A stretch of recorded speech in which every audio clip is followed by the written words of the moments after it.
use them as God intended. We're going to have fun tonight, and we're going to talk about signs and take pictures. And if you would like to put them on social media, we encourage you to go ahead. In fact, you can use our hashtag Neon. That was outside when it opened, and the very next year there was a famous wedding that took place over at the Aladdin in 1967. Does anybody know who got married at the Aladdin in 1967? You crawled across his star on your way out the door. Oh yes, Elvis.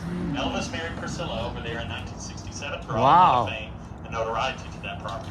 Now, so you could plainly see those ages. What was in front of that was the big horseshoe that was Lucky originally in 1961. This sign is from 1961, but the property opened up in 1951.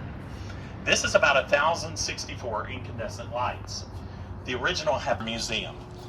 One of those things is preserve signs. The second one is restore signs. The preservation process is simple. We take a sign and lock it down into a position so it doesn't rock and roll around in the wind and the weather. It also can't be stolen from this yard. And that was happening in some of these Vegas, like Sammy Davis Jr., Ella Fitzgerald, Lena Horne, Harry Belafonte, amazing performers. And they could perform at the Sands and Sahara on the Strip, but they could not eat there. They could not gamble there, and they could not sleep there because of the color of their skin. This property changed that for everyone, because you had gentlemen like Frank Sinatra, Dean Martin, and Sammy Davis Jr. who would perform on the Strip as the Rat Pack, and then go to this property at 2:30 a.m. We don't know for sure, because he was never convicted or charged with those crimes during his lifetime. However, he was convicted of a much more heinous crime than murder in the 1980s. Tax evasion. Those people, you love the feel of the coins, go over there and check it out. But let's look at the sign. The sign is evidence of pure neon.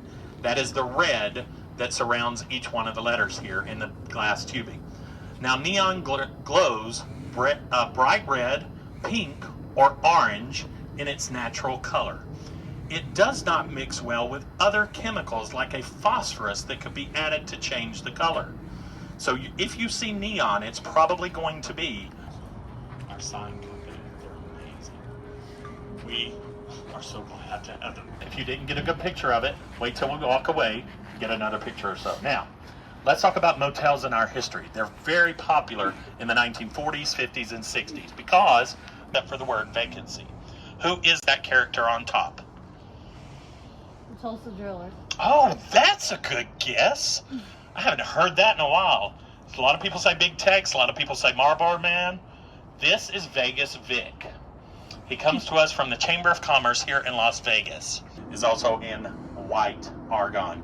Now, the word vacancy is a single tube of glass. When it's all lit up in red, it's absolutely brilliant. But if you can see it very clearly, small mom and pop shop called Doc and Eddie's Pool Hall.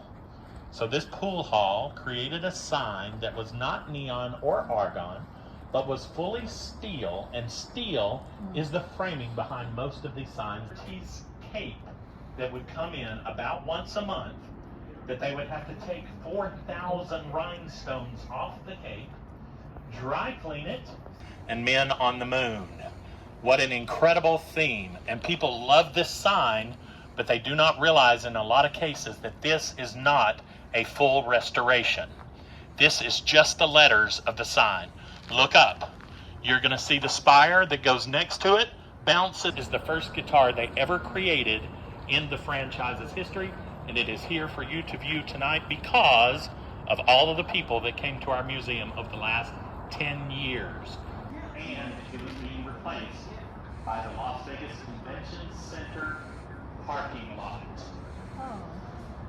Yes. So, and it's not even a sign. So what are these crazy people doing at this museum? And as we've already said, we're restoring a little bit of Las Vegas history. A history that we hope that you understand you are now a part of. Whether it's your first time here or your